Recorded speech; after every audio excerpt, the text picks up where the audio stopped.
কালকে একটা খুব দুঃখের ঘটনা ঘটে গেল।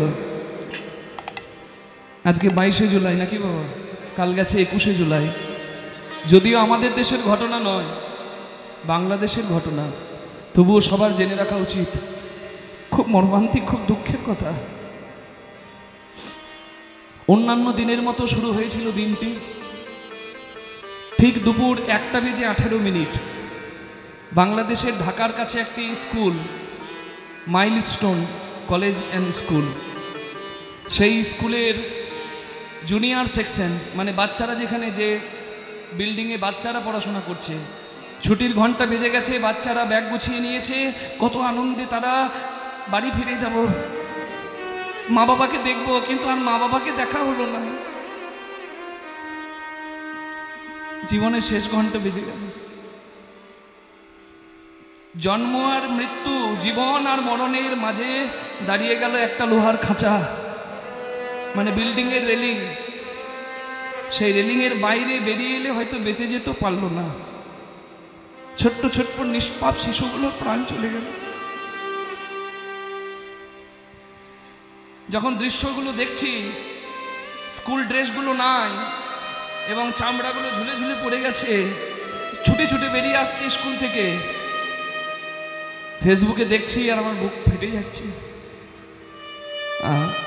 চিন্তা করুন তো, আপনি বাবা, আপনি মা, ছেলেকে স্কুলে আনতে গেছেন, ভগবান না করুক কখনো যদি এমন ঘটনা শুনতেও হয়, শুননা তো দূরের কথা, কল্পনা একবার এখানে বসে করুন, বুকটা ফেটে যাবে। বাবা মারা বাইরে অপেক্ষা করছে, কিন্তু ছেলের আর আশা হলো না, ফেরা হলো না। 1:18 দুপুর বেলা বাংলাদেশের কুমিরটোলা ঘাটার কাছে, সেখান থেকেই সেনাবাহিনীর একটা বিমান ওপর থেকে আছাড় খেয়ে পড়লো ওই বিল্ডিং এর উপর। নিমেষের মধ্যে ধোঁয়া ধোঁয়া হয়ে গেল। অগ্নিশয্যায় সুসজ্জিত হয়ে গেল চারিদিক, চারিদিকে আগুন আর ধোঁয়া, আর সেই ধোঁয়ার মাঝে চিৎকার, শিশুদের আর্তনাদ। জীবন কতটা অনিশ্চিত। আমি বললাম কর্মসূত্রে সবাই বাধা। বলুন, এই জন্মে অনেক শিশুর প্রাণ গেল, যাদের এখনো জ্ঞান হয়নি ঠিক আর ভুলের, তারাও তো চলে গেল। আসলে কর্মফলে এ জন্মের নাই বা হলো, কৃত কর্মের ফলে সবাইকে আসা যাওয়া করতে হয় বাবা। এটা মেনে নেওয়া খুব কষ্টের। ওই জন্য আজকের এই লীলার নাম উত্তর গোষ্ঠ। সবাইকে চলে যেতে হবে, এটা হচ্ছে জীবনের সত্য। আর এই সত্যটা বোঝাবার জন্য আজকের এই লীলার আয়োজন, যার নাম ফেরত গোষ্ঠ, বা ঘরে যাওয়ার গান, বা ভগবানের কাছে যাবার গান। দুপুর 1:06 তৌফিক হোসেন নামে একজন পাইলট, সেনাবাহিনীর একজন পাইলট, যার 100 ঘন্টার বেশি চালানোর এক্সপিরিয়েন্স ছিল, কিন্তু একা কোনোদিন চালায়নি, সহ কর্মীদের সঙ্গে চালিয়েছে। কিন্তু আজকে প্রথমবার সে বিমান উড়াচ্ছিল, চাইনিজ বিমান। বাংলাদেশ সরকার কিনেছে চাইনিজ বিমান। এমনিতেই আমরা একটা কথা বলে থাকি না, ও বাবা, চীনার জিনিসের ভরসা করা দায়, নিতাই গৌর হরিবোল। তার প্রমাণ পেলাম ভারত পাকিস্তানের যুদ্ধে। পাকিস্তান মিসাইল পাঠাচ্ছে, মিসাইল সক্রিয় না হয়ে বাগানে পড়ে রয়েছে, নিতাই গৌর হরিবোল, ফাটছেও না। চাইনিজ জিনিসের ভরসা করা খুবই বিপদ, জয়রাধে। আর তার প্রমাণ এই বাংলাদেশে। যদিও বলতে কথাটা কষ্ট হচ্ছে, তবুও দেখুন না, F-7 বিমান, যেটা 2013 সালে বন্ধ হয়ে গেছে নির্মাণ, 2015 সালে বন্ধও হয়ে গেছে, দায়িত্ব নিচ্ছে না, কিন্তু সেই বিমান কিনেছে বাংলাদেশ সরকার এবং এখনও চালাচ্ছে। এটা খুব কষ্টের, কারণ ভারতে কিছুদিন আগে একটা এয়ার ইন্ডিয়া প্লেনের, যে প্লেনে আমরা লন্ডন যাব এই 30শে জুলাই সকাল 8:20 ফ্লাইটে, এই 1 মাস পরে আমরা যাচ্ছি। 1 মাস আগে ওই দিনে যদি আমরা যেতাম, নিতাই গৌর হরিবোল, আর সকালে আর হরিবোল, পরের দিনে সূর্য দেখা আমাদেরও হতো না। তা জীবন অনিশ্চিত, কার জীবনে কখন কি দুঃখ নামবে কেউ জানে না, হরিবোল।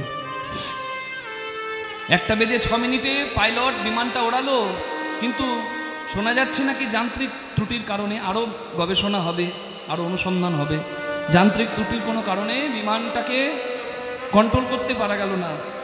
সে হয়তো চেয়েছিল প্রত্যেক সেনাবাহিনীই চায় দেশের নাগরিকের সুরক্ষা থাকুক। সেও চেয়েছিল হয়তো বাইরে চলে যাব, কিন্তু পারল না, সে রক্ষা হলো না। কারণ ঢাকা হচ্ছে মেন শহর, যেমন আমাদের কলকাতা, যেমন আমাদের মুম্বাই, দিল্লি, তেমন বাংলাদেশের ঢাকা। ওখানে ওই স্কুলের ওপর বিমানটা ভেঙে পড়লো। 171 জন আহত, তার মাঝে বহুজন মারা তো যাবেই। কারণ যার একবার শরীর আগুনে পুড়ে যায় বাবা, তার বহু রকমের রোগ এসে যায় আস্তে আস্তে, কিন্তু কদিনের মধ্যে অনেকেই মারা যাবে, শুনতেও পাবেন আপনারা। অন স্পট মারা যায় 22 জন, তার মধ্যে 17টা শুধু নিষ্পাপ শিশু। কালকে ঘটনা, বাইরের গেটে দাঁড়িয়ে বাবা অপেক্ষা করছে, আমার ছেলে আসবে, বাবা বলে বুকে জড়িয়ে ধরবে, বাবা অপেক্ষাই করছে, ছেলে আর আসছে না। জীবনের সব থেকে কষ্ট যন্ত্রণাই হচ্ছে সন্তান শোক। পয়সা কমল কমলেন পয়সা কমলেন বিভাতি সর, শশী নাচ নিশা নিশায়াচ শশী, শশী না নিশায়াচ বিভাতি নভ, কবি নাচ বিভু বিভু নাচ কবি, কবি না বিভু নাচ বিভাতি সদ। মহাকবি কালিদাস তার অপূর্ব লেখনী। মহাকবি কালিদাসকে বলা হয় সরস্বতীর বরপুত্র। অন্যান্য পণ্ডিতগণ সামনে একটা কাঠ পড়ে থাকলে বলতেন শুষ্কং কাষ্টং তিষ্ঠতি অগ্রে, মানে শুকনো কাঠ সামনে পড়ে আছে, মানে খোঁচা খোঁচা, শুষ্কং কাষ্টং তিষ্ঠতি, মানে যেমন খোঁচা দিচ্ছে আর কি, প্রেম নাই ভাষার মধ্যে। পণ্ডিতদের মধ্যে প্রেমের একটু অভাব থাকে জানি তাই, কিন্তু আবার যে পণ্ডিত অথচ প্রেমের অধিকারী সে জগতে ধন্য। হরিবল। বেশি জ্ঞান বেশি বিদ্যা হলে কি হয়, তার অন্তরের ভক্তি ভাবটা একটু কমে যায়। কিন্তু যার মধ্যে পাণ্ডিত্য আছে, আবার প্রেমের ঠাকুর, তিনি তো আমার শ্রী চৈতন্য, জানি তাই। সবাই বলতো খোঁচা খোঁচা দিয়ে, কিন্তু যখন কালিদাস বলছে সামনে কাঠ পড়ে আছে, কালিদাস কেমন বলছে, নিরস তরু বড় পুরত ভাগে। বেশ রসালো কথা।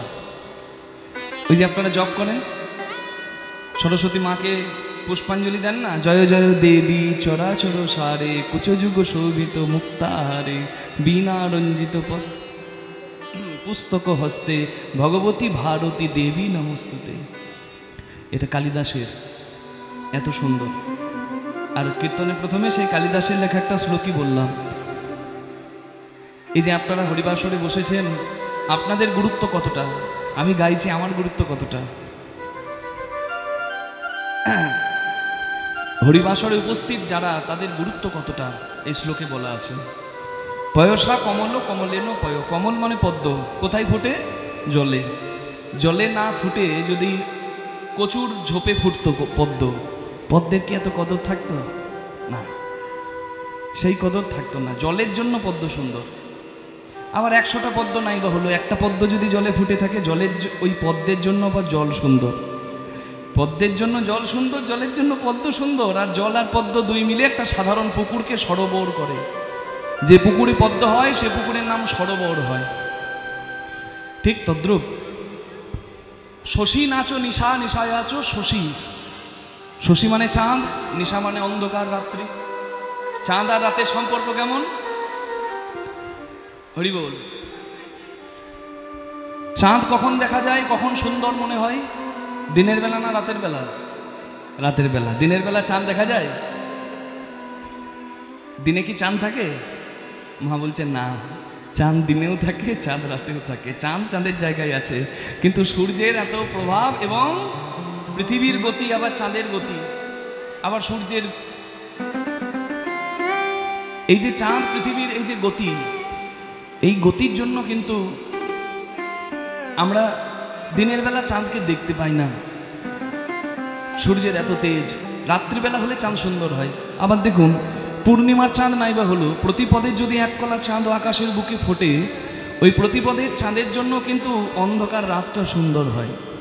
চাঁদের জন্য রাত সুন্দর, রাতের জন্য চাঁদ সুন্দর। আর চাঁদ আর রাত এই দুই মিলে বিভাতি নভ, নভ মানে তারামণ্ডল, এই দুই মিলে একটা তারামণ্ডল সুন্দর করে। ঠিক তেমনি কবি নাচো বিভু, বিভু নাচো কবি। কবি মানে কে? যে গাইছে।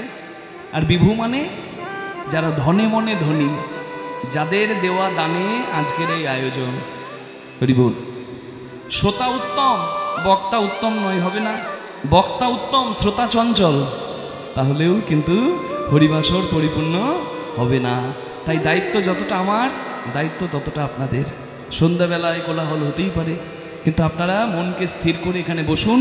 কীর্তন শুনলে কারোর আঁচল ফাঁকা যায় না, 2 চাকা 4 চাকা হবে না, আর লাখ টাকাটা বোধ হয় 2 লাখ টাকাও হবে না। কিন্তু কীর্তন শুনে যা পাওয়া যায় সেটির জন্য স্বয়ং ভগবানও কাঙাল। ভগবানের প্রতি নিবেদন করার মতো শুদ্ধ ভক্তি, এটি আপনারা গ্রহণ করতে পারেন। কীর্তন শুনলে চরিত্র গঠন হয়, জীবনের পথ চলা সুন্দর হয়, অস্থির মন পর্যন্ত স্থির হয়ে যায়। আর যার মন স্থির হয়েছে সে জীবনে যেখানেই থাকুন না কেন সেখানেই স্বর্গ সুখ অনুভব করতে পেরেছে। আর মন যার চঞ্চল, তার কাশ্মীরে গিয়েও লাভ নাই, আর কন্যাকুমারী গিয়েও লাভ নাই। আগে মনকে স্থির করতে হবে। হরিবল। তাই মনকে রেখে দিন ভগবানের চরণে, আর শুনুন ভগবানের কথা। ভগবানের কথার মাধ্যমে যেন সবার ভক্তি লাভ হয়। নিতাই গৌর প্রেমানন্দে হরিবল হরিবল হরিবল। ভগবান বলতে কলিযুগের ভগবান শ্রী গৌরাঙ্গ মহাপ্রভু, ভক্তের কাছে ভগবান। কৃষ্ণবর্ণং তৃষা কৃষ্ণং সাঙ্গপাঙ্গ সোপার্ষদৈ যজ্ঞই সংকীর্তনাদৈ শ্রীকৃষ্ণ চৈতন্য সমাশ্রিতাম। কলিযুগের ভগবান আমার চৈতন্য মহাপ্রভু, পরম দয়াল, প্রেমদাতা, নামদাতা, ধর্মপ্রচারক, যোগাবতার।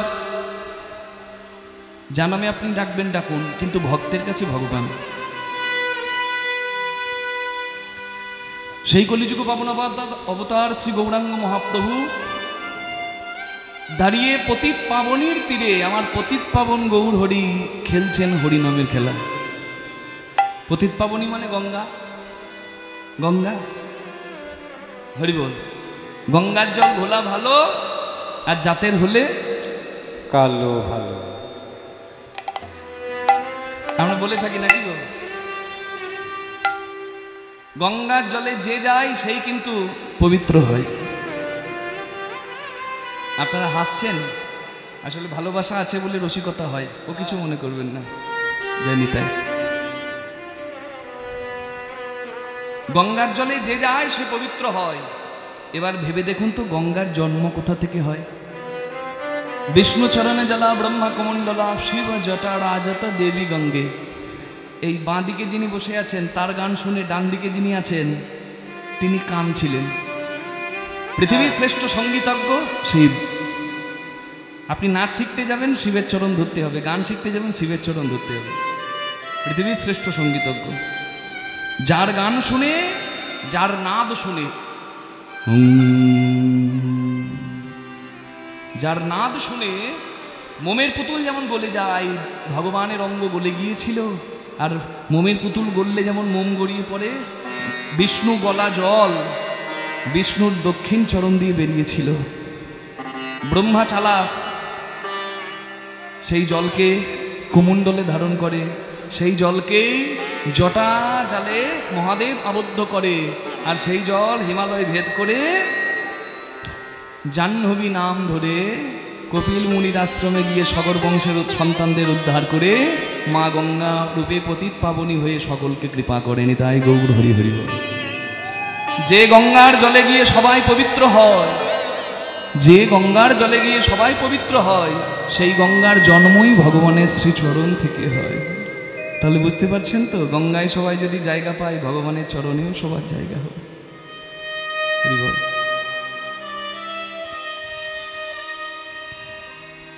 পতিত পাবন শ্রী গৌরাঙ্গ মহাপ্রভু, তার কাছে সবার স্থান আছে।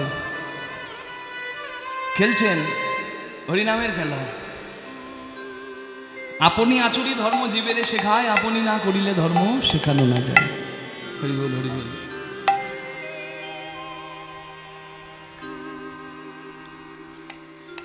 কি করতে এসেছো আর কি করলে? হরি বল। এটা মানুষ ভুলে গিয়েছে, তাই মানুষকে স্মরণ করালেন আমার গৌরাঙ্গ। নামদাতা, প্রেমদাতা, চৈতন্যদাতা। নামদাতা কেন? নাম বিলিয়েছেন। প্রেমদাতা কেন? নামের সঙ্গে প্রেম বিলিয়েছেন। আর চৈতন্যদাতা কেন? অচৈতন্য মানুষকে জাগিয়েছেন। যে ঘুমিয়ে আছে তাকে ঠেলে দিলে জাগানো যায়, কিন্তু জেগে জেগে যে ঘুমায় তাকে জাগানো বড় দায়। কলির মানুষ জেগে জেগে ঘুমায়, এরা জ্ঞান অন্ধ। হরি বল। তাই তো গৌরাঙ্গ মহাপ্রভু বললেন ওই যে কবিগুরুর ভাষায়,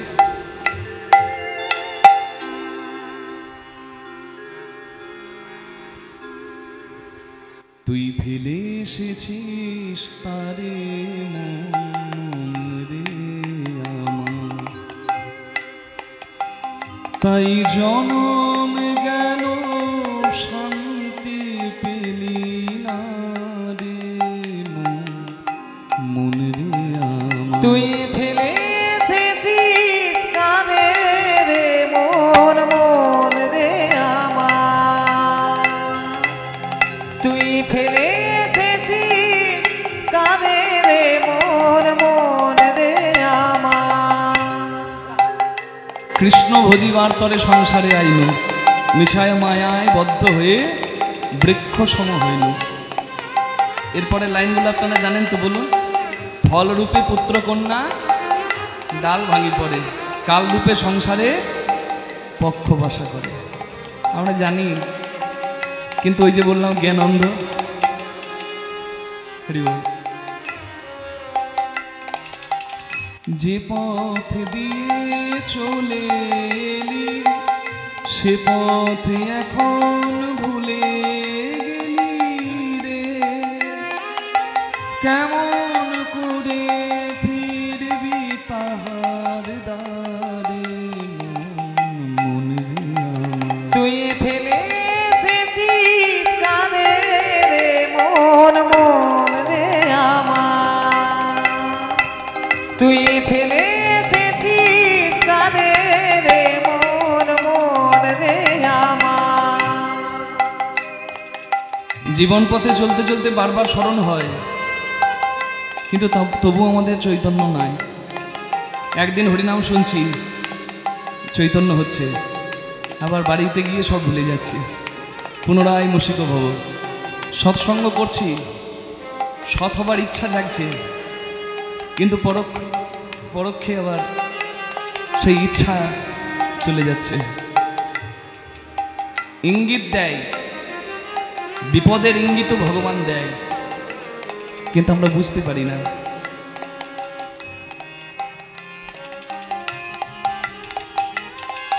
নদীর তীরে থাকি রে কান পেতে, কাঁপে রে প্রাণ পাতার মোর মোরেতে। নদীর তীরে থাকি রে কান পেতে, কাঁপে রে প্রাণ পাতার মোর মোরেতে। মনে হয় যে পাবো খুঁজে কুলের ভাষা যদি বুঝি রে, যে পথ গেছে সন্ধ্যা তারার দেশে মনে রে আমার। তুই ফেলে নিতাই এসেছিস গৌর কাঁদে রে মন, মন রে আমার। তুই ফেলে এসেছিস কাঁদে রে মন, মন রে আমার। পতিত পাবনের তীরে দাঁড়িয়ে তাই পতিত পাবন লীলার মাধ্যমে জীব শিক্ষা দিচ্ছেন, যে জগতে অনেক খেলা তোমরা খেলেছো, আজ আমার সঙ্গে খেলো। হরি বল। সেখানেও পতিত পাবনের কৃপা, আর আপনারা এখানে যে বসেছেন এই পাহাড়পুরে, পাহাড়পুর নাম বৃন্দাবন ধাম নবদ্বীপ ধামে, এখানেই আমার গৌর হরি কৃপা। এটা মহাপ্রভুর স্থান। হরি বল, হরি বল, হরি বল। গৌরাঙ্গ মহাপ্রভু খেলছেন কি খেলা? গৌর খেলেছে হরি নামের খেলা, খেলেছে হরি নামের খেলা, খেলিছে হরি নামের খেলা। কি খেলা? নামের খেলা। বলে এই খেলা তোমরাও খেলো। আচ্ছা এই খেলায় কি হয়? খেললে যাবে যত ত্রিতাপ জ্বালা। প্রভু খেলেছে হরি আদি ভৌতিক, নামের আদি খেলা। দৈবিক, আধ্যাত্মিক সব খেলিলে যাবে চলে যাবে। ত্রিতাপ জ্বালা। প্রভু খেলেছে হরি নামের খেলা। এই খেলার পার্থক্য কোথায় জানেন? ক্রিকেট খেলতে গেলে 11 জন লাগে, ফুটবল খেলতে গেলে 11 জন লাগে, লুডো খেলতে গেলে অন্তত 2 জন তো লাগে, 4 জন হলে ভালো খেলা হয়। কিন্তু হরিনামের খেলা যদি আপনারা 1 লাখ মানুষ এক জায়গায় জড়ো হন তাও খেলতে পারেন। আবার আপনার সঙ্গী কেউ নাই, জগতে আপনি একা, ঘরের কোণে কিংবা গভীর বনে কিংবা বসে চোখের জলে মনে মনে আপনি যদি একাও খেলেন তাও খেলা যায়। শুধু তাই নয়, প্রত্যেক খেলার উপকরণ আছে। ক্রিকেট খেলতে গেলে ব্যাট লাগে, বল লাগে, উইকেট লাগে, ফুটবল খেলতে গেলেও গ্লাভস লাগে, বুট লাগে, লুডো খেলতে গেলেও লুডোর ঘর লাগে, গুটি লাগে। হরিনামের খেলা যদি খেলতে হয়, নামের মালা থাকলে খুব ভালো, যদি না থাকে, তোমার যদি কিচ্ছু না থাকে তাও তুমি খেলতে পারো। আর এই খেলার সব থেকে বড় মাধুর্য কি? অন্যান্য খেলায় যে খেলে বা যারা খেলে তাদের মধ্যে একদল জয়ী হয়, একদল পরাজিত হয়। যাদের জয় হয় তাদের খুব আনন্দ হয়, কিন্তু যাদের হার হয় তাদের খুব দুঃখ হয়। কিন্তু গৌরাঙ্গ মহাপ্রভু বললেন তোমরা নামের খেলা খেলো। এই খেলার গুণ কি জানো? জীবন যুদ্ধে সবাই জয়ী হয়ে যায়, কেউ হারে না, সবাই জেতে। এই খেলা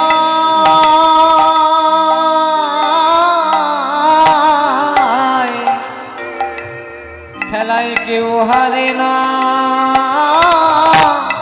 সবাই জেতে। যেজন হরি নামে খেলাতে মাতে, খেলায় কেউ হারে না, সবাই জেতে। যেজন হরি নামে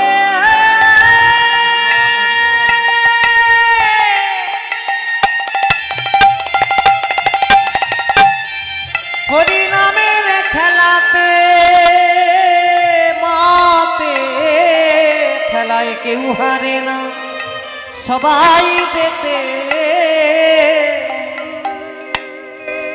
হরিনামের খেলা খেললে বাহ্যিক স্মৃতি শূন্য হয় মানুষ, মানে মিথ্যা অহংকার, অহংকারের পরিচয় মানুষ ভুলে যায়। মানে ধরুন আমার কোন কুলে জন্ম হয়েছে, কোন জাতিতে জন্ম হয়েছে, কোন বংশে জন্ম হয়েছে, আমার বাবার কত টাকা ব্যাংক ব্যালেন্স, আমি কত টাকা করেছি, এই সমস্ত বাহ্যিক পরিচয়, যে পরিচয় মানুষের অহংকারের জন্ম দেয়, সেই পরিচয়কে ভুলিয়ে দেয়। একটাই পরিচয় হয়, কৃষ্ণ দাস, প্রভু আমি ভৃত্য, যেমন নাচাবে আমি তেমন করব নৃত্য। এই খেলাতেই সম্ভব।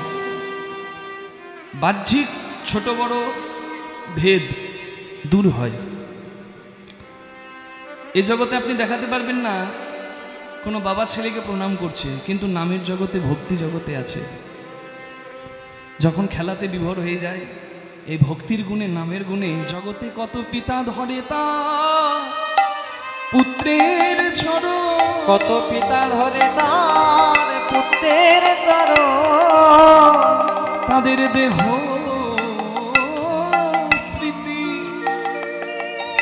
হয়ে বিস্মরণ।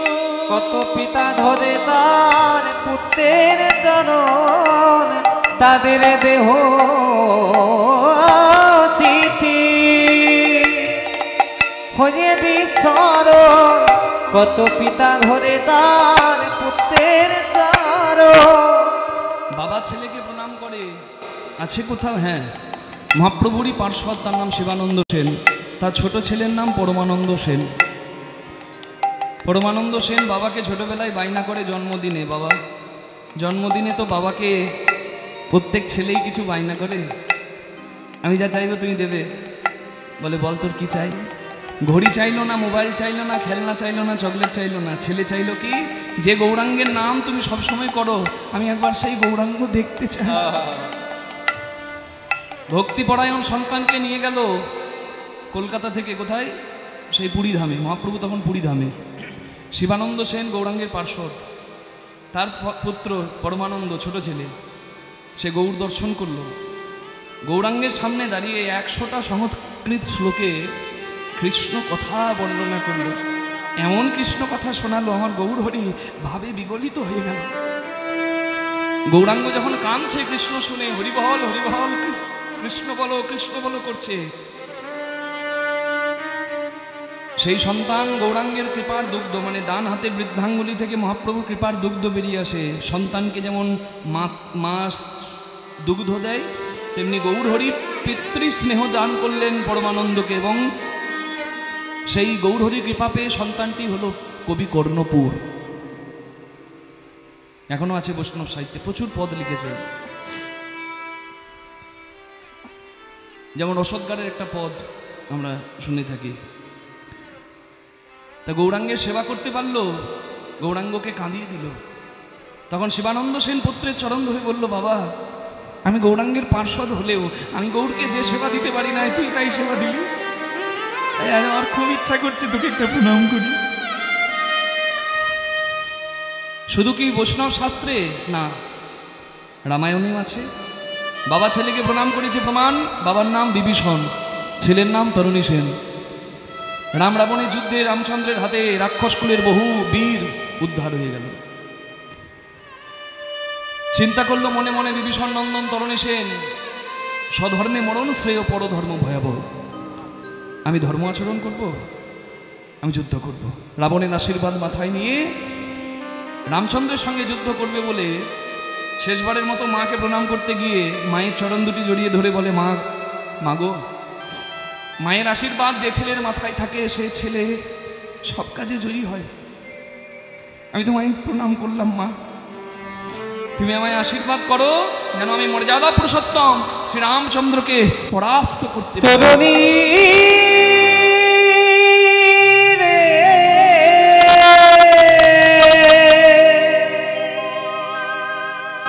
সন্তানের মুখে আঙুল দিয়ে বলে, চুপ কর, কি বলছিস তুই?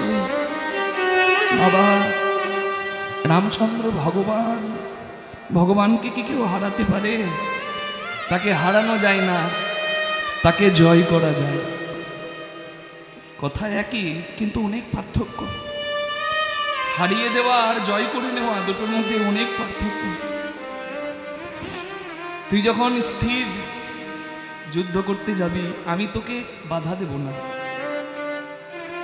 ভালো করে জানতো মা, ছেলে যুদ্ধ করতে গেলে আর ঘরে ফিরবে না, উদ্ধার হয়ে যাবে, ছেলের মুখ আর জীবনে দেখা হবে না।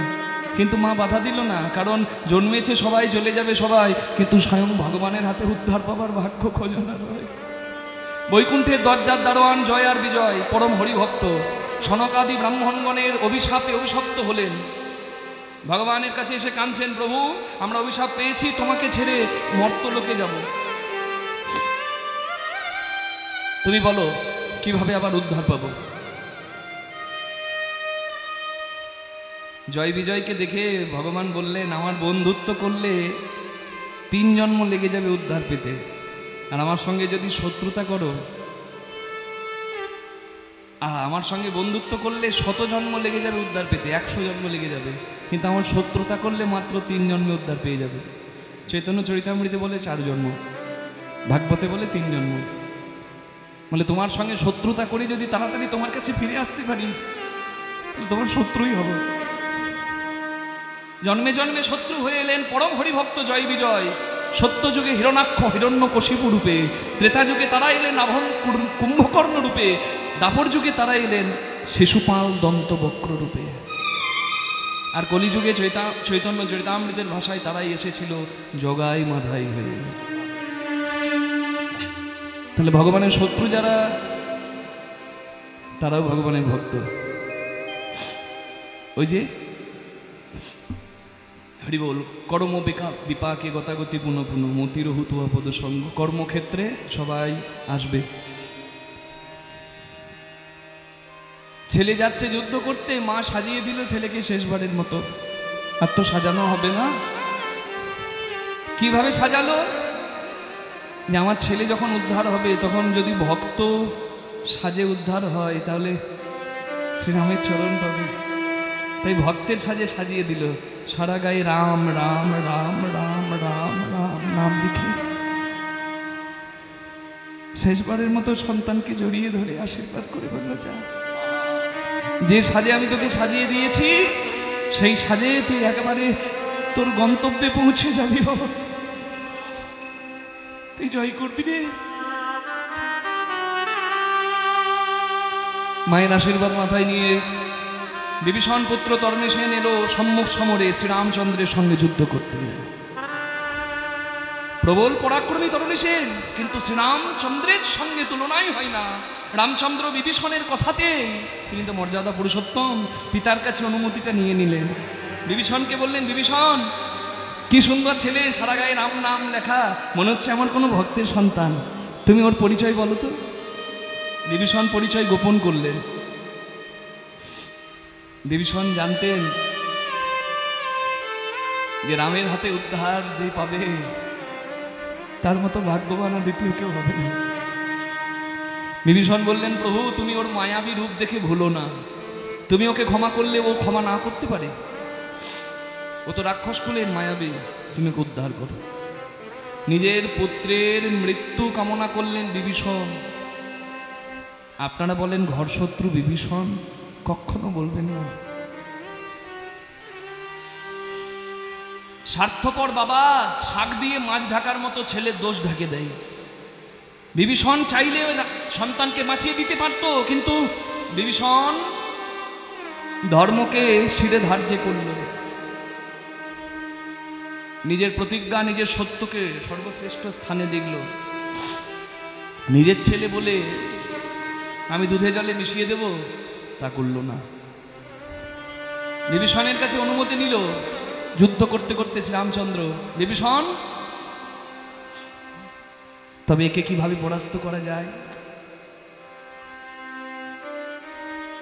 ব্রহ্মাস্ত্র নিক্ষেপ করলেন বিভীষণের কথায় শ্রীরামচন্দ্র, আর ওই রামচন্দ্রের বাণে শিশু তরণীসেনের মাথা কাটা গেল।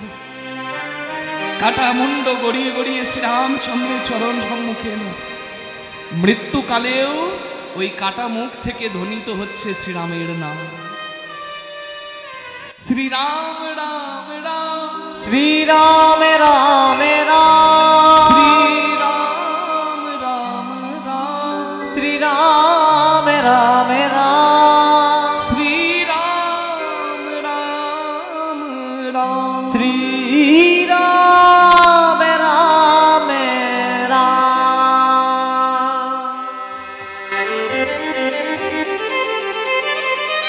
রাম নাম শুনে রামচন্দ্র বিভীষণের হাত শক্ত করে ধরে বলে, বিভীষণ,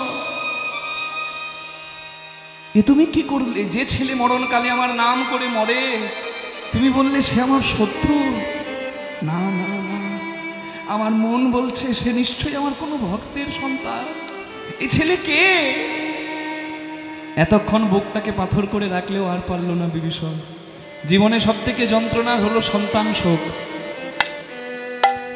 বিভীষণ দাঁড়িয়ে দাঁড়িয়ে ছেলের মৃত্যু দেখল, কিন্তু আর শক্ত করে রাখতে পারল না বুকটাকে। শেষে কাঁদতে কাঁদতে ছেলের মস্তকবিহীন, মানে মাথাবিহীন ওই নিথর দেহটার কাছে গিয়ে ছেলের সারা অঙ্গে হাত বুলিয়ে ছেলের পা দুটো মাথায় নিয়ে প্রণাম করে বুকে ধরে বলে, তরণী, আমি জানি না কোন শুভক্ষণে তোর নাম লিখেছিলাম তরণী।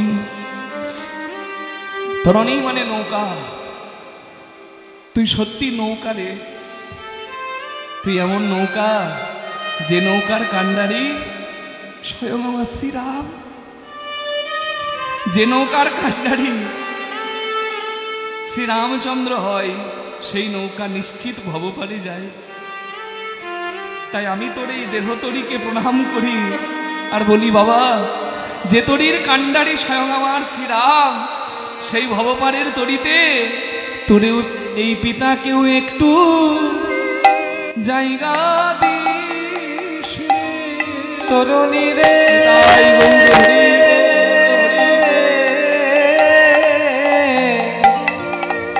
তোরে পিতাকে একটু জায়গা দিস রে। তরুণী রে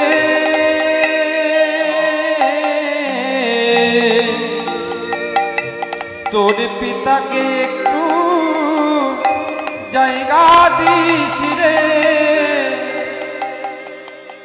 তোর মতো আমি যেন ভব পারে চলে যেতে পারি। তোরে পিতাকে একটু জায়গা দিস রে। এই দেখুন বাবা হয়েও ছেলেকে প্রণাম করলো কেন? ভক্তির জগতে, নামের জগতে এগিয়ে গেছে। মরণকালে বিষয় চিন্তা করে সবাই। তরণী সেন এমন ছেলে মরণকালে রাম নাম করেছে। হরি বল হরি বল। তাহলে সে তো উত্তম। তাই মহাপ্রভু বললেন হরিনামের খেলা খেলা। খেলাটা একটু আলাদা। বৃন্দাবনের খেলা ছিল, আবার নবদ্বীপেও মহাপ্রভু খেলছেন। খেলাটা একটু আলাদা। রাম অবতারে খেলেছেন, কৃষ্ণ অবতারে খেলেছেন, আবার নবদ্বীপেও খেলছেন। বৃন্দাবনের খেলা ছিল মাঠে দৌড়া দৌড়ি, বৃন্দাবনে খেলা ছিল মাঠে দৌড়া দৌড়ি। বৃন্দাবনের খেলা ছিল মাঠে দৌড়াদৌড়ি।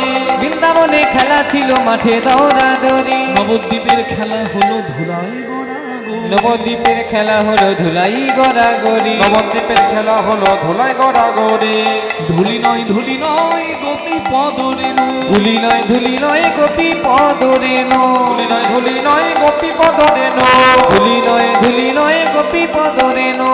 যে ধুলা মেখেছিল নন্দ সুত, যে ধুলা মেখেছিল নন্দ সুত কানু। ধুলা মেখেছিল নন্দ সুত কানু। ধুলা মাখরে ধুলা মাখরে মাখরে মাখরে মাখরে মাখরে। মাখরে মাখরে। আমি মাখতে বললাম, অনেকে আবার মেখেও নিল। শুধু মাখলে হবে না মা, ধুলো এখানে তো আছে, এই ধুলো একটু মেখে নিন। এটা হচ্ছে সব থেকে বড় সম্পদ, ভক্ত পদরজ। মাখবেন, হাতে করো কাম, মুখে বলো নাম। কি বলে মাখবেন? জয় রাধে গোবিন্দ বলে মাখরে মাখরে। ধুলা জয় রাধে গোবিন্দ বলে মাখরে মাখরে। জয় রাধে গোবিন্দ বলে মাখরে মাখরে। জয় রাধে গোবিন্দ বলে মাখরে মাখরে। বৃন্দাবনের খেলা ছিল মুরলী বাদল। বৃন্দাবনে খেলা ছিল মুরলী বাদল। বৃন্দাবনের খেলা ছিল মুরলী বাদল। বৃন্দাবনে খেলা ছিল মুরলী বাদল। নবদ্বীপের খেলা হলো মৃদঙ্গ বাদল। এই নবদ্বীপে খেলা হলো মৃদঙ্গ বাদল। নবদ্বীপের খেলা হলো মৃদঙ্গ বাদল। নবদ্বীপের খেলা হলো মৃদঙ্গ বাদল। হরিবল হরিবল হরিবল। খেলাটা একটু আলাদা হয়ে গেছে। হরিবল। বৃন্দাবনের খেলা ছিল মধুর সম্ভাষণ। বৃন্দাবনের খেলা ছিল মধুর সম্ভাষণ। বৃন্দাবনের খেলা ছিল মধুর সম্ভাষণ। বৃন্দাবনের খেলা ছিল মধুর সম্ভাষণ। বৃন্দাবনের খেলা ছিল মধুর সম্ভাষণ। বৃন্দাবনের খেলা ছিল মধুর সম্ভাষণ। আর নবদ্বীপে খেলা হলো হরিনামেতে রোদন। ভাই আর কিচ্ছু লাগে না, যদি আমার গৌর হরির খেলার সঙ্গী হতে চাও।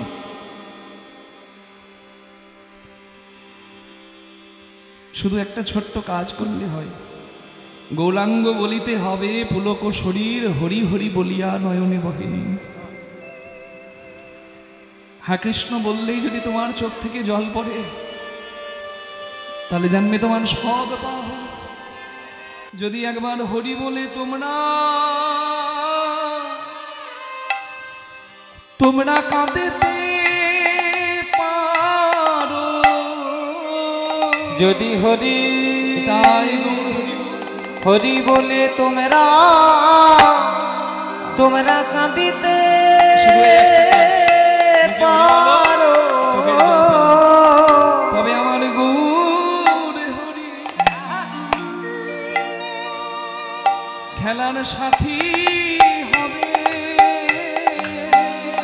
যদি তোমরা কেউ হরি বলে কাঁদিতে পারো আমার প্রভুর খেলার সাথী হবে। যদি তোমরা কেউ হরি বলে কাঁদিতে পারো। গৌরাঙ্গ মহাপ্রভু খেলছেন সুরধনির তীরে, নিজে খেলে জগৎকে আসল খেলাটা শিখিয়ে দিলেন। কারণ এই খেলা খেলতে খেলতে একদিন জীবনের শেষ দিন তোমার নেমে আসবে। আর অভ্যাসের গুণেই কিন্তু শেষের দিনে বদনে হরিনাম আসে। আজকে অভ্যাস না করলে আসবে না। অভ্যাসের দাস সবাই, তাই আজ ছোট থেকে অভ্যাস করে নিতে হয়।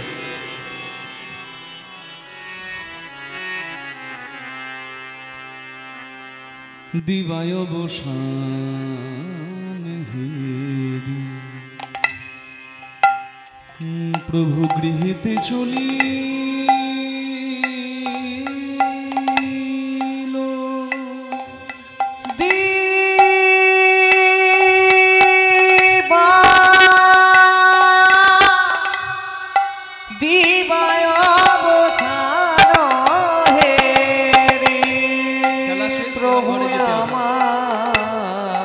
পূর্ব দিকে সূর্য, পশ্চিম আকাশে অস্ত যায়।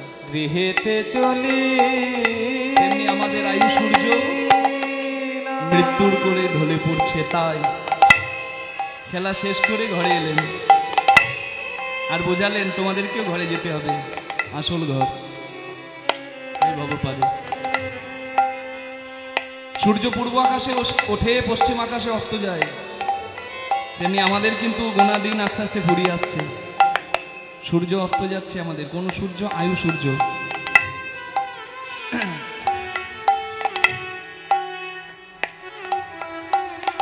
কি ঠাকুমা, অনেক বয়স হলো? কি মা, অনেক বয়স হলো তো? মা বলছে হ্যাঁ বাবা অনেক বয়স হলো। না, অনেক বয়স হলো না, অনেক বয়স গেল। জয় রাধে।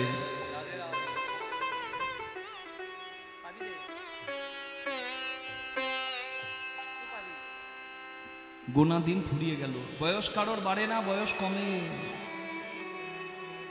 দিন কিন্তু কমে আসছে, যার যটা দিন কোটাতে আছে। জয় রাধে। গৌরাঙ্গ মহাপ্রভু ফিরে এলেন আর ফিরে এসে মাকে প্রণাম করলেন। আর প্রণাম করে বললেন, মা তুমি আশীর্বাদ করো, আমি যে লক্ষ্যে এগিয়েছি সে লক্ষ্যে যেন আমি এগিয়ে যেতে পারি। জননী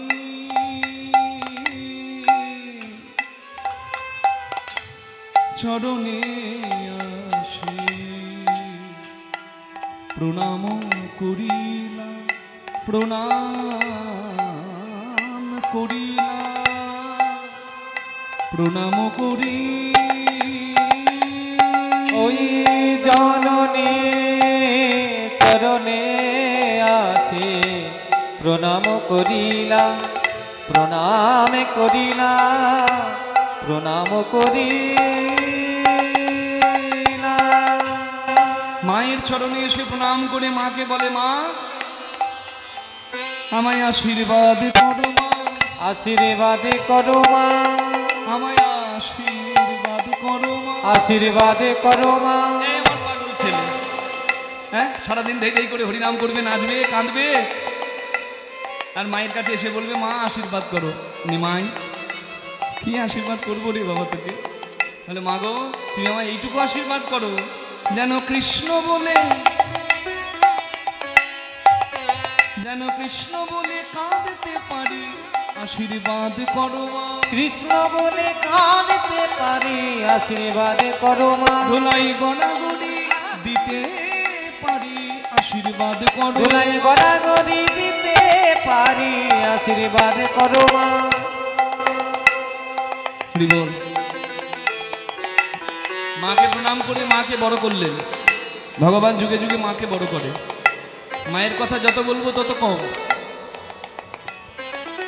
আজকে আমি এখানে এসেছি কীর্তন গাইতে। মা আমার জীবনে, আমার এই জায়গায় আসাতে যার সব থেকে বড় অবদান, যার সব থেকে বড় ত্যাগ, সে হলো আমার মা। আমার বাবা কীর্তন গায়ক, আমার মাও কীর্তন গায়িকা। আমি খুব ভাগ্যবান। যে মাটিতে কুকুরেও প্রসাদ পায় সেই ময়না ডালের মহাপ্রভুর মাটিতে আমার জন্ম হয়েছে। ধন্য ময়না ডাল, ধন্য মহাপ্রভু। আর সেই মাটিতে জন্ম নিয়ে এই অধম ধন্য। ময়না ডালের মহাপ্রভু ভুল করো না দেখতে কহু, বাউল সম্রাট পূর্ণদাস গেয়েছেন বীরভূমের বাউলে।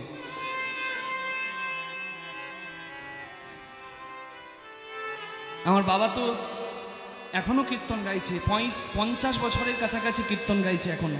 ছোটবেলা থেকে গান গাইতো, 60-65 বছর বয়স হয়ে গেল প্রায়। আমার বাবা সময় দিতে পারে না খুব একটা, 200-250 দিন শুধু বাইরে বাইরেই বেড়ায়।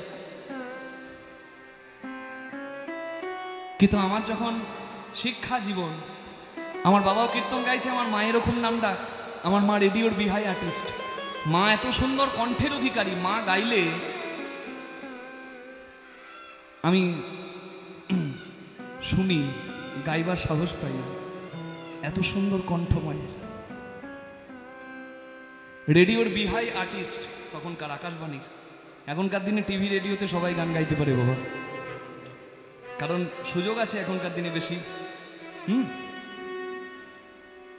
কিন্তু তখনকার দিনে সহজ ছিল না। এই যেমন আমাদের গান মোবাইলে তো আপনারা দেখতে পারেন, টিভিতেও দেখায়। আপনারা দেখেছেন? কেউ দেখেছেন? অনেকেই দেখেছেন। নানান চ্যানেল আছে। এই তো রূপসী বাংলায় সুরতাল ছন্দে বলে একটা অনুষ্ঠান পার হলো, আবার আছে, এই সিজন আসছে। ওখানে আমি অতিথি বিচারকের ভূমিকা পেয়েছিলাম, আপনাদের সবার আশীর্বাদ। মানে কীর্তনের বিষয়টা দেখার দায়িত্ব আমার উপর ছিল, আরেকজন কীর্তন গায়িকা অনুরাধা তার উপর ছিল। ওয়ান কীর্তন, ডি ভক্তি, অনেক চ্যানেল আছে দেখায়। আকাশ 8, অনেক কীর্তনে আপনারা হয়তো দেখে থাকবেন। এতে আজকে এখানে কীর্তন করতে আসবো তার 10 মিনিট আগে রঙিন টিভি নতুন কোনো চ্যানেল খুলেছে, রঙিন টিভি, কীর্তন নিয়ে কাজ করতে চাই, ফোন করেছিল। আমি বললাম লন্ডন থেকে আসি, তারপর আপনাদের ওখানে নিশ্চয়ই অনুষ্ঠান করা যাবে, তারা রেকর্ড করবে। তো দেখুন এখনকার দিনে কিন্তু খুব সহজ। মা আমাদেরকেও খুঁজে পেয়ে যায়, আবার আমরাও কিন্তু যদি কোথাও চেষ্টা করি, আমরাও কিন্তু তাদের সন্ধান তাড়াতাড়ি পেয়ে যাই। ডিজিটাল যুগ, খুব সোজা। কিন্তু আমার মায়ের সময় অত সহজ ছিল না। বিরাট গুণের অধিকারী না হলে কারোর সুযোগ ছিল না। আমার মা এত সুন্দর কণ্ঠের অধিকারী, মাকে অনেক জায়গায় ডাকতো। কিন্তু আমার মা আমার বাবা দুজন যখন কীর্তন গাইছে, আমার যখন শিক্ষা জীবন, আমার মা চিন্তা করলো আমিও যদি স্বামীর মতো বাইরে বাইরে গানটা চালিয়ে যাই, আমার ছেলের ভবিষ্যৎ নষ্ট হয়ে যাবে। নারীর জীবন খুব ত্যাগের। পুরুষের জীবনে কর্ম তো করতে হবে, না হলে সমাজে মুখ দেখানো যায় না। বাবা বললো তুমি গানটা চালিয়ে যাও, আমি গান গাইব না, কারণ আমার কৃষ্ণদাসের ভবিষ্যৎ হবে না। To succeed in every field you have to be educated. তোমাকে শিক্ষিত হতে হবে। তুমি কীর্তন গান করো, ক্রিকেট খেলো, কিংবা ডাক্তারি পড়ো, তোমাকে শিক্ষিত হতে হবে। শিক্ষার মান সর্বদা আছে। আমি যেখানে যাই সেখানে বলি, ছেলের শিক্ষার ব্যাপারে, মেয়ের শিক্ষার ব্যাপারে কোনো রকম কোনো কম্প্রোমাইজ করবেন না। শিক্ষিত করুন, অবশ্যই শিক্ষিত করুন। হতে পারে এখনকার দিনকাল যা, শিক্ষার সঠিক মান পাই না, কিন্তু মনে রাখবেন স্বদেশে পূজ্যতে রাজা বিদ্যান সর্বত্র পূজ্যতে। বিদ্যার জয় সবাই দেবে, তাই শিক্ষিত করতে হবে অবশ্যই। শিক্ষিত করেছে, 2 টাকা রোজগার যদি ঠিকঠাক নাও করতে পারে, তার ওই শিক্ষার জ্ঞানে তার জীবনে পথ চলাটা সুন্দর হবে। রোজগার কে কত টাকা করছে সেটা নিয়ে কখনো বিচার করবেন না। জ্ঞানমান হোক, শিক্ষিত হোক, এটা চেষ্টা করুন। আমার মা গান বন্ধ করে দিল, 4 দেওয়ালের মাঝে নিজেকে আটকে ফেললো। বাইরে বেড়ানো মানুষটা 4 দেওয়ালের গণ্ডিতে নিজেকে আটকে ফেললো।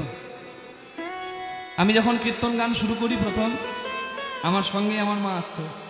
হ্যাঁ, আঙুল ধরে পথটা চিনিয়েছে। আমি কেমিস্ট্রি অনার্সের স্টুডেন্ট। আমি দুর্গাপুরে পড়াশোনা করতাম, আমার মা আমাকে নিয়ে ওখানে থাকতো, আমার বাবা দেশে থাকতো। কেমিস্ট্রি পড়তে পড়তে ওই বিজ্ঞানের সঙ্গে আমার আবার ওই যে বলে না মহাপ্রভু টেনে নেয়, মহাপ্রভু কৃপা করে। এই ময়না ডালে দেখবেন হাত তুলে আছে আমার গৌরাঙ্গ মহাপ্রভু, বলে বাবা তোর হরি নামই হবে, হরি বল। অন্যান্য সব দিক বজায় রেখেছিলাম, কিন্তু এই পথে এত ভালোবাসা পেয়ে গেলাম, এই পথের জন্য আমি সব কিছু পরিত্যাগ করে দিলাম। ভালো চাকরির রুরাল ডেভেলপমেন্ট ডিপার্টমেন্টে, সেখানেও পরিত্যাগ করলাম। হরি বল। একটা মজার কথা বলি, আমার মা যখন কীর্তনের আসরে প্রথম আমার সঙ্গে যেত, আমি যেখানেই গান গাইতাম, কীর্তনের শেষে মা আমার জন্য গরম দুধের ব্যবস্থা করে দিত। আমি মাকে বলি, ও মা, এ নতুন নতুন জায়গায় কীর্তন গাইতে আসছি, এ তুমি দুধ পাচ্ছ কোথায়? হ্যাঁ, অনেক জায়গায় কীর্তন গাইতে যাই, চায়ে একটু দুধ জুটে না। হরি হরি। হ্যাঁ, আবার জিজ্ঞাসা করে একটু চা খাবেন না, জিজ্ঞাসাই করছে খাবেন না, লজ্জার মাথা খেয়ে কি করে বলবো না খাবো? হ্যাঁ গো। তাই বলি তুমি গরম দুধ কোথা থেকে ব্যবস্থা করো? বলে ছেলের গান গাইতে গাইতে গলায় ব্যথা হয়, আর কেউ না বুঝুক মা তো বুঝে রে। হ্যাঁ, ছেলের কষ্ট দেখলে মা মাটিটা ফাটিয়েও ব্যবস্থা করে আনবে। সত্যিই তাই। আমি আমার মায়ের কথা বলে মাতৃ জাতিকে বড় করলাম। মা, আমার মা আমার কাছে যেমন, আপনার মা আপনার কাছে তেমন। মায়ের কোনো বিকল্প হয় না, মা মা হয়। আমি 1 লক্ষ টাকা বডিগার্ড রাখতে পারি, 1 লক্ষ টাকা বেতন দিয়ে বডিগার্ড রাখতে পারি, কিন্তু ডাকাত আমার সর্বনাশ করতে ঢুকলে ও বডিগার্ডও পালিয়ে যেতে পারে। টাকার কাছে বডিগার্ডও বিক্রি হয়ে যেতে পারে, কিংবা বডিগার্ড নিজের বডি বাঁচাতে পালিয়ে যেতে পারে। কিন্তু ওই 80 বছরের বুড়ো যার নাম বাবা, সে যতক্ষণ ঘরে আছে না, আমার সর্বনাশ করার আগে ডাকাতের দলের কাছে সে বুকটা পেতে দিয়ে বলবে, আমার খোকাকে কিছু করার আগে আমার সঙ্গে কথা বলবে। সেই মা বাবাকে যেন কখনো কেউ কাঁদাবেন না। আমার চৈতন্য মহাপ্রভু কাঁদায়নি, কৃষ্ণ ভগবানও মা বাবাকে অমর্যাদা করেনি। আপনি মর্যাদা দিন, আপনি সম্মান করুন, মা বাবার আশীর্বাদে আপনার জয় জয় হবে, জয় জয় হবে। আর কারোর কথায় মা বাবাকে কষ্ট দেবেন না, সে যত বড়ই ভালোবাসার মানুষ হোক। নিতাই গৌর প্রেমানন্দে হরি বল, হরি বল, হরি বল, হরি বল। মেনে চলুন, আপনার আশীর্বাদ মাথায় পড়বে। জয় নিতাই। মাকে প্রণাম করে বলে আশীর্বাদ দাও। এবার আশীর্বাদ করতে গিয়ে সচিমা দেখে নিমাইয়ের সারা গায়ে ধুলো মাখা। সচিমা তো কাঁদতে শুরু করেছে, ও নিমাই, যে অঙ্গে তুলসী চন্দন দিতে আমার হাত কাঁপে, সে অঙ্গে ধুলো মাখানো কে? কে ধুলা দিয়েছে? বল বল, কে বা ধুলা দিয়েছে? কে ধুলা দিয়েছে? কে ধুলা দিয়েছে? আমার কাঁচা সোনার অঙ্গে বলো কে ধুলা দিয়েছে? কাঁচা সোনার অঙ্গে বলো কে বা ধুলা দিয়েছে? না না না, আমি আর যেতে দেব না, না না, আর যেতে দেব না। তখন অভিমানে সচি বলে, আর যেতে দেব না, অভিমানে সচি বলে, আর যেতে দেব না। সংকীর্তনে বিশ্বম্ভরে আর যেতে দেব না, সংকীর্তনে বিশ্বম্ভরে আর যেতে দেব না। সংকীর্তনে বিশ্বম্ভরে আর যেতে দেব না। রাখবো মোরা মিনার মাঝে আর যেতে দেব না, রাখবো আঙিনার মাঝে আর যেতে দেব না। রাখিব আঙিনার মাঝে আর যেতে দেব না। নিমাইয়ের সারা গায়ে ধুলো নিজের আঁচল করে ঝেড়ে দিয়েছে। হরি বল। ধুলি ধূসরিত অঙ্গ গদ গদ ধুলি ধূসরিত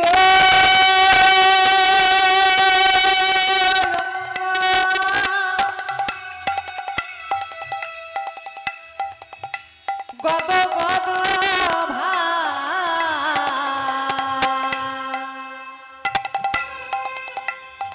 এই পদাবলী যিনি রচনা করেছেন তার নামে একবার হাত জোর করুন, এটা কৃতজ্ঞতা জানানো।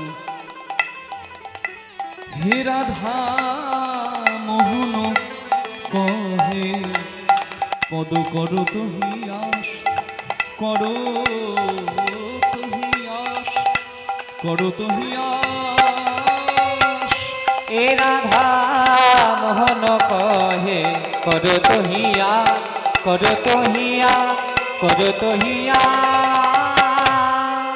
পদকর্তা রাধা রমন দাস ঠাকুর বলছেন, সচিমা তুমি তোমার নিমাইয়ের সারাঙ্গের ধুলো ঝেড়ে দাও, তোমার প্রাণের নিমাই, আদরের নিমাই, তুমি যত্ন করো, কিন্তু রাঙা চরণ দুটি বাকি রেখো। হে পতিত পাবন গৌর হরি, তোমার চরণে ধরে মিনতি করি, চরণে ছাড়া করো নানা চরণে ছাড়া করো না, চরণে ছাড়া করো না, চরণ ছাড়া করো না। পতিত পাবন গৌর হরি চরণ ছাড়া করো না। পতিত পাবন গৌর হরি চরণ ছাড়া করো না। তুমি পাবো আমি পতিত চরণ ছাড়া। তুমি পাবো না আমি পতিত চরণ ছাড়া করো না। প্রার্থনা করেছেন? অষ্টকালীন কীর্তনের অনেকগুলো লীলা আপনারা শুনলেন, প্রার্থনা করেছেন কি? যদি না করেছেন প্রার্থনাটা করে নিন। কেমন করবেন?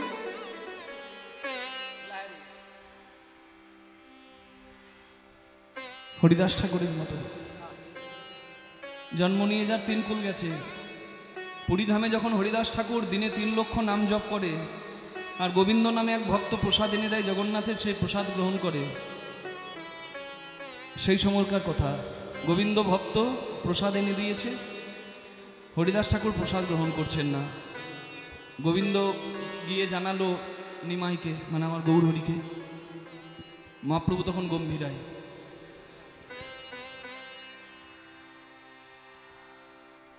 হরিদাস ঠাকুর প্রসাদ গ্রহণ করছে না, এটা শুনেই গৌরাঙ্গ মহাপ্রভু এলেন হরিদাস ঠাকুরের কাছে, আর এসেই বললেন, হরিদাস জগন্নাথের প্রসাদ তুমি গ্রহণ করছো না কেন? হরিদাস ঠাকুর হাত জোর করে গৌরাঙ্গ মহাপ্রভুকে বললেন, গৌর হরি, আমি সারা জীবন জগন্নাথের প্রসাদ পেয়েছি, আজকে আমার জীবনের শেষ দিন, কারণ আমি বুঝতে পেরেছি আজ আমার এই ভব সংসার থেকে চলে যাবার দিন। সাধক বুঝতে পারে তার বিদায়ের দিন।